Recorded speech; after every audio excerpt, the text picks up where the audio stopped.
Lavarse las manos es un sinónimo en estas circunstancias de limpieza, de prevención, de cuidados.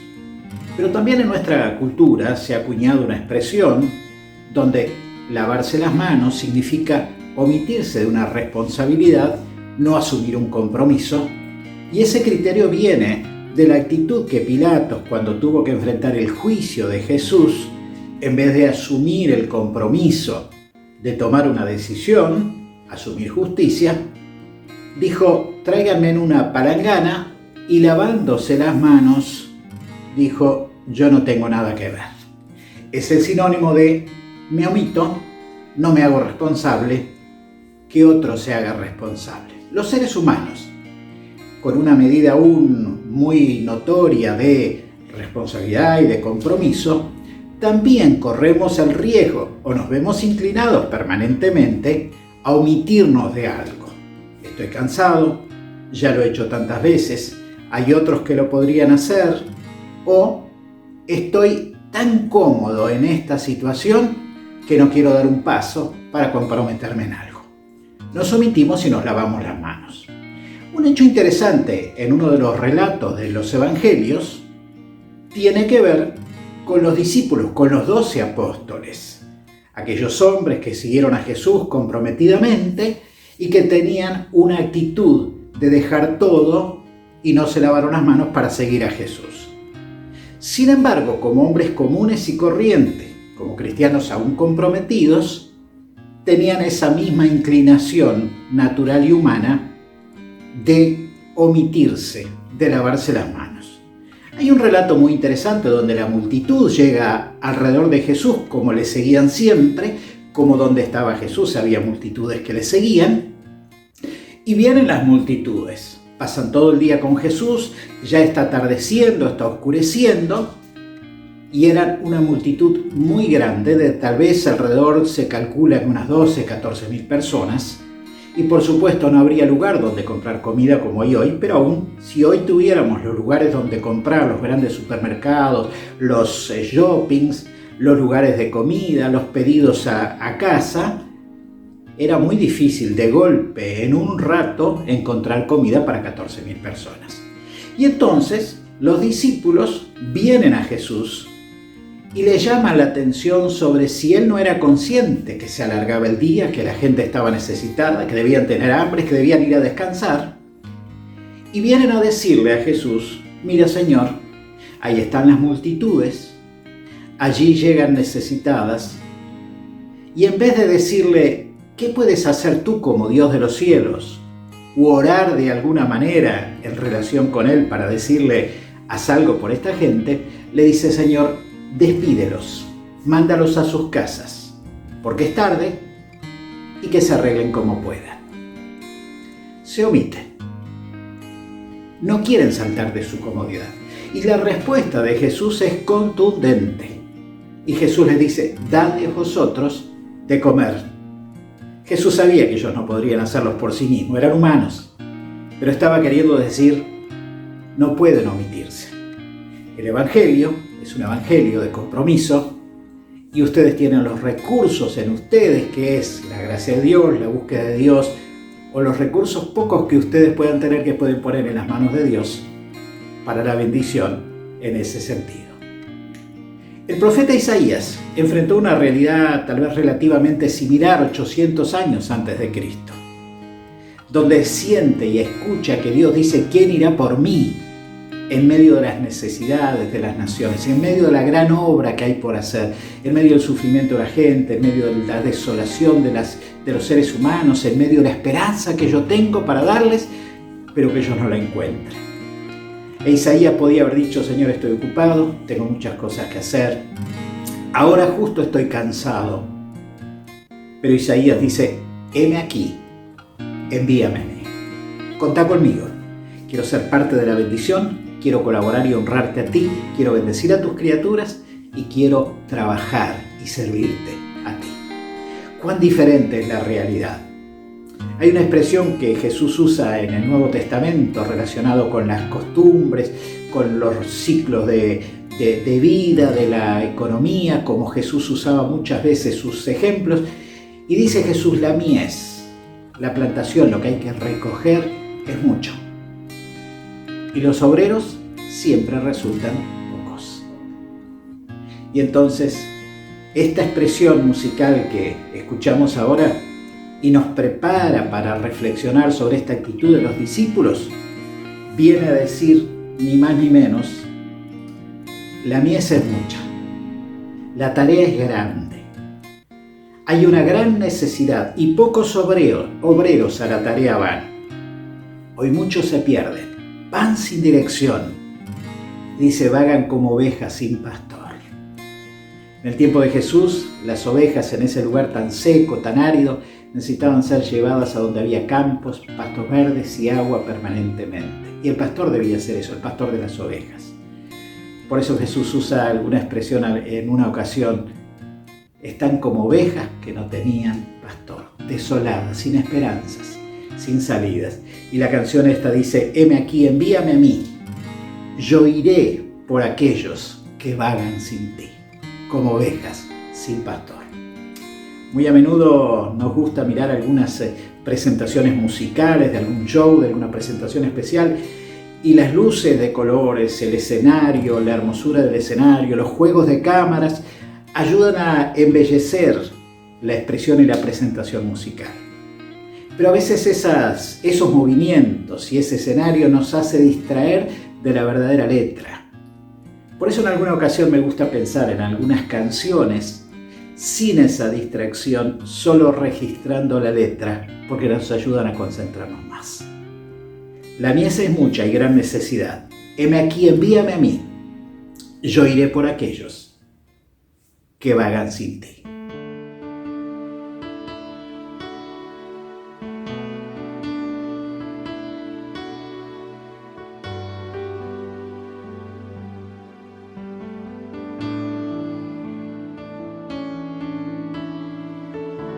La mies es mucha, hay gran necesidad y pocos obreros al campo van. Hoy muchos se pierden, viven sin dirección, vagan como ovejas sin pastor. Heme aquí, envíame a mí. Heme aquí, envíame a mí. Yo iré por aquellos que vagan sin ti. Heme aquí, envíame a mí. Heme aquí, envíame a mí. Yo iré por aquellos que vagan sin ti. Envíame a mí, yo iré.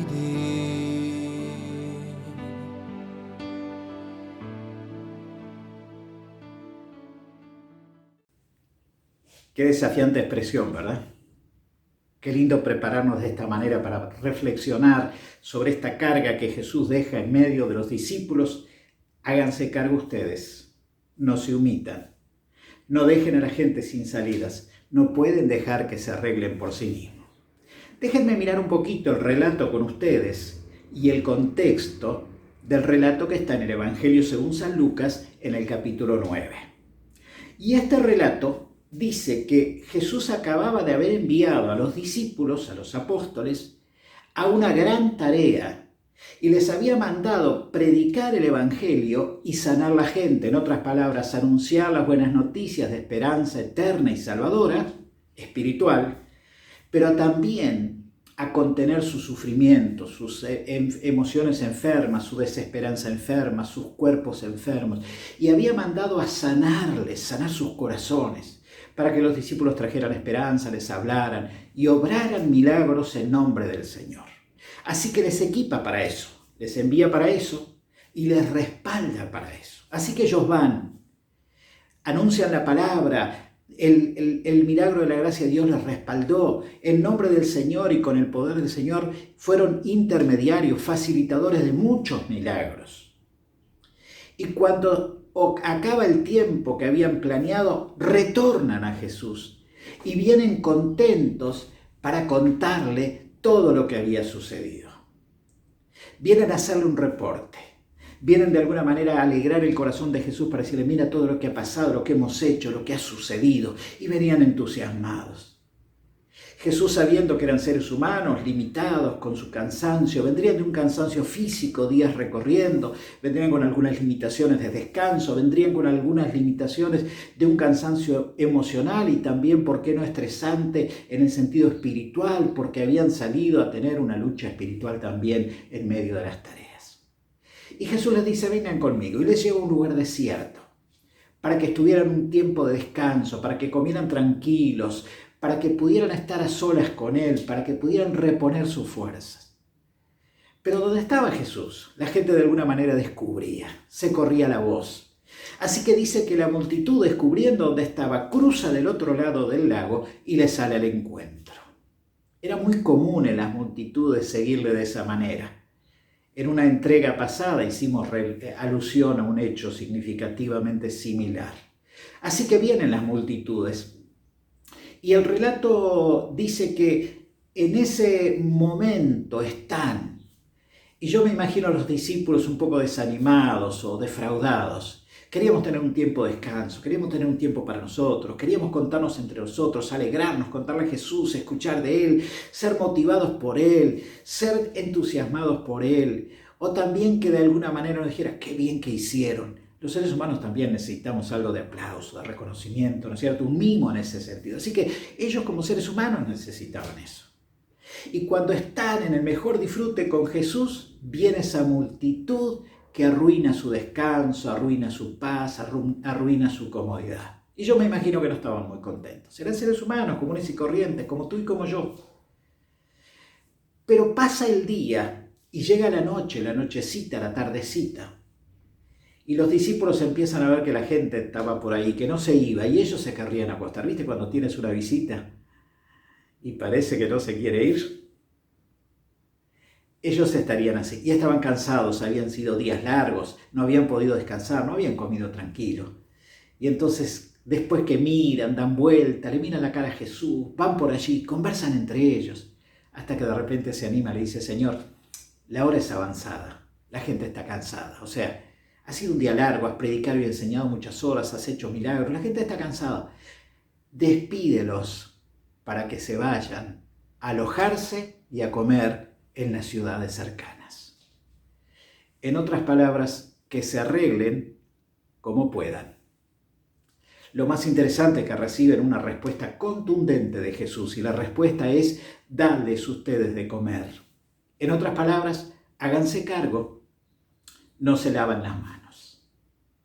Lo que los discípulos estaban olvidando es que ellos que fueron comisionados para enseñar a la gente, bendecir a la gente, llevarles bendición, ahora estaban omitiéndose por mirar su propia necesidad de descanso, su propia comodidad o por no querer comprometerse.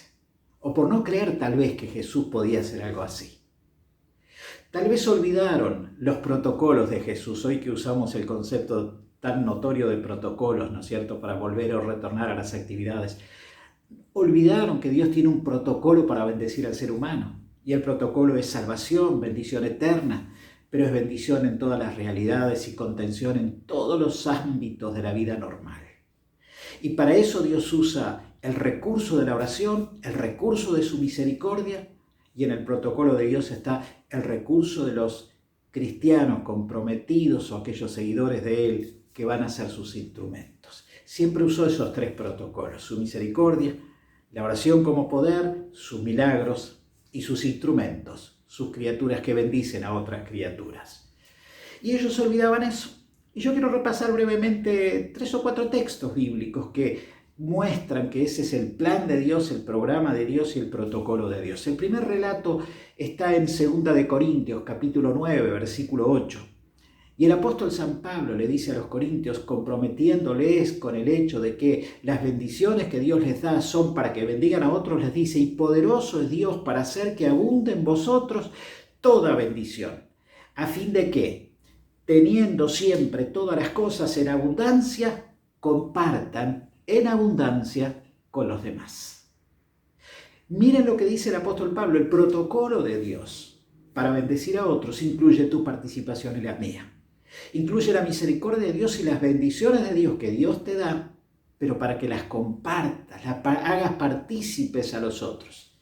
Si Dios te ha dado conocimiento, te ha dado comodidades, te ha dado bienes, te ha dado alimentos, te ha dado ropa, eso no es para que lo uses egoístamente, es para que lo disfrutemos como regalo de Dios, para que seamos agradecidos, adoradores, pero que al mismo tiempo sepamos que lo que Dios nos da de bendición es para hacer partícipes a los demás. Ese es el protocolo de Dios para bendecir a otros.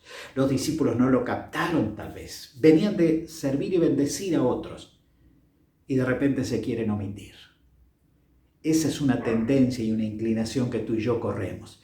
En el Antiguo Testamento, el libro de Génesis, en el capítulo 12, habla de un llamado que Dios le hizo directamente a Abraham. Y el relato dijo, y el Señor dijo a Abraham, vete de tu tierra, sal de tu parentela, sal de entre tus parientes, la comodidad, los conocidos, el disfrute, la comodidad, la seguridad y el anclaje de la familia y de los bienes que tienes, y ve a la tierra que yo te mostraré. Y ahora viene el protocolo de Dios para bendecir a otros. Y le dice, y haré de ti una nación grande, y te bendeciré, engrandeceré tu nombre, te haré notorio, bendecido, prosperado. Haré de ti una nación grande, te bendeciré y engrandeceré tu nombre. Y dice, y serás de bendición. La bendición de Dios nunca tiene el propósito de que yo la encierre egoístamente en mis comodidades. Es hora de saltar de la comodidad. Cada vez que Dios quiere bendecir a otros, te bendice a ti, porque también quiere que con tu bendición bendigas a otros. Somos los instrumentos que Él quiere que lo hagamos. Y hay un tercer pasaje donde este proceso, fundamento del protocolo de Dios, se refuerza. Parece que los discípulos tampoco habían entendido este concepto.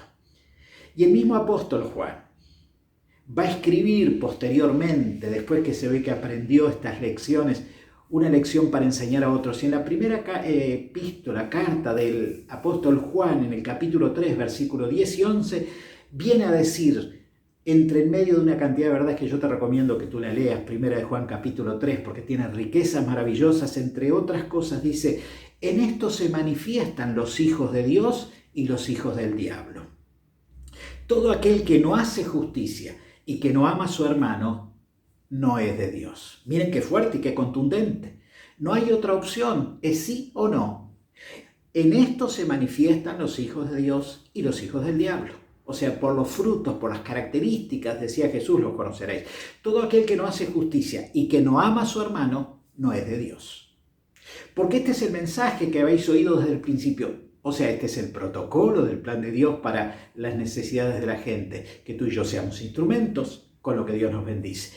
Porque este es el mensaje que habéis oído desde el principio, decía Juan, que nos amemos unos a otros. Este es el mensaje desde el principio, este es el plan desde el principio. No hay otro plan. Ese es el plan, que nos amemos unos a otros. En esto, dice el versículo 16, hemos conocido el amor, en que Él puso su vida por nosotros, fue capaz de entregarse por nosotros.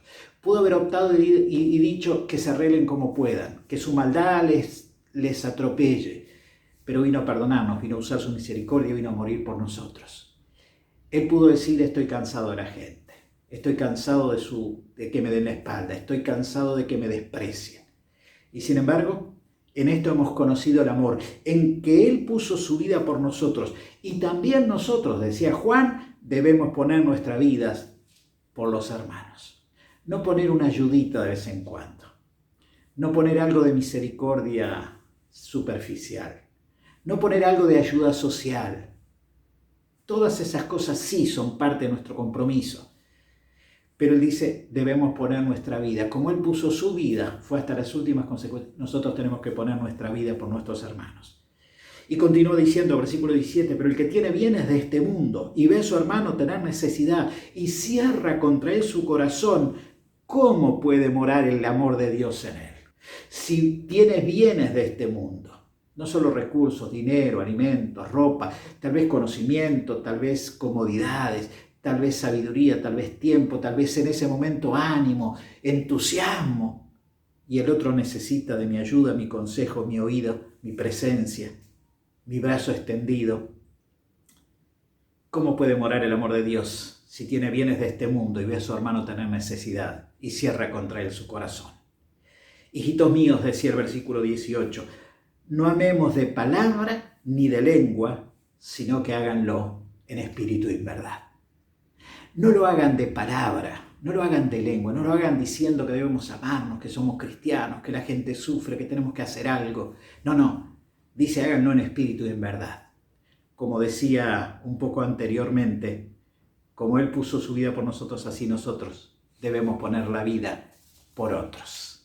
Ese es el criterio del Evangelio. Por eso Jesús vino a decir, y es parte de su protocolo, ustedes son la luz del mundo, ustedes son la sal del mundo. Luz para iluminar, sal para salar. Y después viene a decir, si la sal pierde su sabor, si la luz está en un lugar escondido y no alumbra, pierde su sentido. Un cristiano que no es luz y sal, que no da sabor, que no bendice, que no cumple el propósito de ser instrumento de Dios, no tiene sentido. Ese no es el programa y el protocolo de Dios. El protocolo de Dios tiene que ver con eso. Hay una linda canción que participamos y escuchamos porque nos motiva, nos enriquece y nos prepara para cerrar este tiempo.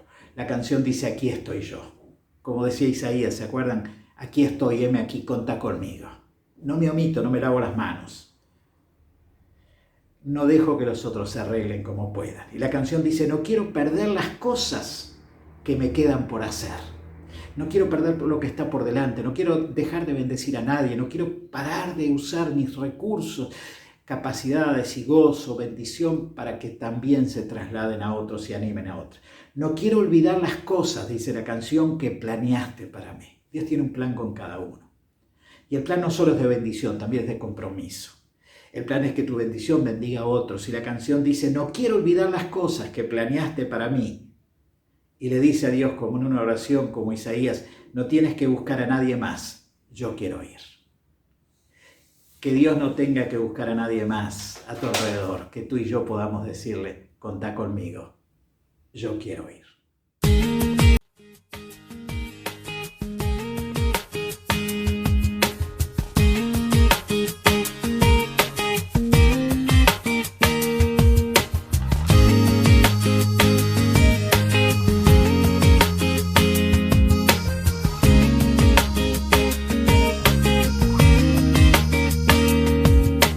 No quiero perder las cosas que me quedan por hacer, las cosas que me quedan por vivir en ti. No quiero olvidar las cosas que planeaste para mí, los sueños que me diste lograré por ti. No tienes que buscar a nadie más, yo quiero ir. Aquí está mi tiempo, aquí están mis horas, aquí estoy yo. Mi vida es para ti y en ti la quiero yo invertir.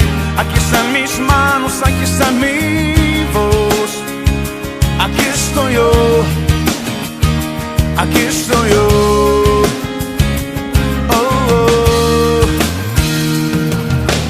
Listo quiero estar, los dones que me diste voy a usar, los años que me has dado viviré por ti. Voy a conquistar la tierra que me diste y sin dudar haré lo que me pidas, viviré por ti. No tienes que buscar a nadie más, yo quiero ir. Aquí está mi tiempo, aquí están mis horas, aquí estoy yo. Mi vida es para ti y en ti la quiero yo invertir. Aquí están mis mis manos, aquí está mi voz. Aquí estoy yo, aquí estoy yo. No tienes que buscar a nadie más, yo quiero ir. Aquí está mi tiempo, aquí están mis horas. No tienes que buscar a nadie más. Yo quiero ir. A los discípulos les faltó esta perspectiva nueva, renovada y comprometida. Que se arreglen como pueda, dijeron. Isaías dijo, heme aquí, envíame a mí. Ahora, ¿recuerdas que yo decía que nosotros los seres humanos, aún más comprometidos en la vida, en el trabajo, en la familia y en la vida cristiana, también tenemos la tendencia, la inclinación o el riesgo de querer quedarnos anclados en nuestra comodidad y no saltar el compromiso? Y a veces nos omitimos. Bueno, en una ocasión, los discípulos, algunos de ellos, estuvieron con Jesús en el monte llamado de la Transfiguración. Era un momento magnífico, maravilloso. En una de las otras reflexiones comentamos también este detalle. Y es significativo porque después de estar en ese disfrute tan egoísta, tan lindo, tan disfrutable, tan bendecido, los discípulos quieren quedarse con Jesús y le dicen, Señor, ¿qué tal si hacemos unas enramadas? Es bueno que nos quedemos aquí, le dicen. ¿Qué tal si hacemos unas enramadas, unas tiendas y acampamos aquí? Y extendemos el disfrute y nos quedamos tiempo. Qué lindo es disfrutar las bendiciones que Dios nos da, los bienes que nos da, el gozo que nos da, los disfrutes que nos da. Y qué difícil es compartir o tener que salir de nuestra comodidad. Y Jesús hace como que no los escuchó. Aparentemente no les responde tan fuerte como en esta cosa, como en este momento, denle ustedes de comer, no se omitan. No tiene que la gente quedarse sin respuestas. Ustedes ya fueron llamados a eso. No le dice, hay gente con necesidad.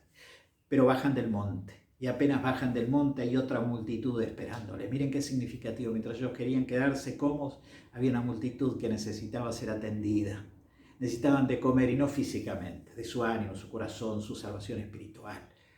Y viene Jesús y desciende, y en medio de esa multitud hay un hombre que le dice, Señor, ven, ayúdame, tengo un solo hijo, un único hijo. Y de repente le entra un descontrol emocional, espiritual, y se golpea y se quiere quitar la vida, y es vivo cuidándolo para que no quite su vida. Ya no sé qué hacer. Y Jesús viene a sanar a ese hombre. Y le devuelve la paz y la bendición a aquel hogar, y le restaura su gozo y su perspectiva y su ánimo, y bendice a la gente. Miren qué situación tan antagónica. Los discípulos llenos de bendición, queriendo quedarse en su comodidad. Pero apenas descienden, hay una multitud que le necesitaba. ¿A quiénes has hecho volver tú sin que salgas satisfecho? ¿A quiénes en tu entorno que han acudido buscando algo de ti en estos últimos días?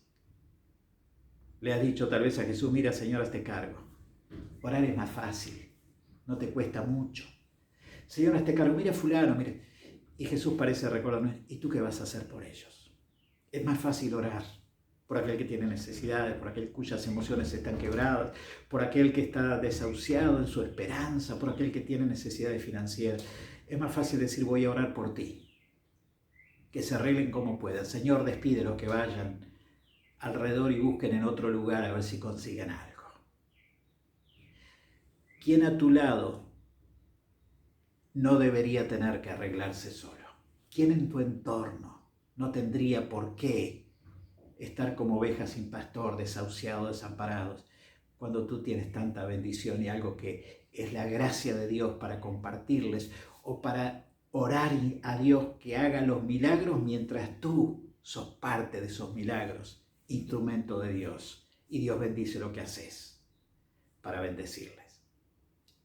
Tal vez son personas que llegan a tu puerta estos días con una llamada telefónica o un WhatsApp, o llegan a tu conciencia o tu mente su sufrimiento, tal vez a través de alguien que te lo comenta. Tal vez es alguien que estos días conversa contigo desde la reja del frente, o desde la puerta de la casa o del apartamento a un par de metros, o desde una ventana. porque no te acercas mucho. Pero Dios te los está poniendo cerca y son esa gente, son esa multitud necesitada. Tal vez algunos son esos que te llaman en la hora más inapropiada, cuando estás más cansado. Tal vez son esos que cuando sientes el teléfono dices, uy, esta es la hora que fuera, otra vez. Tal vez ha venido por tantas veces. Pero tal vez vienen por un rato de distracción, un oxígeno mental, un oasis es la conversación contigo.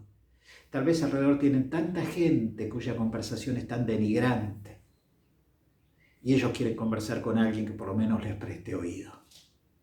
Tal vez es alguien que viene en busca de un consejo y su necesidad es un consejo y no tienes por qué decirle, mira, no tengo mucho que hacer, no sé qué decir. ¿Cómo no vas a tener un consejo o una mano en el hombro o un ánimo de la palabra, una promesa de Dios?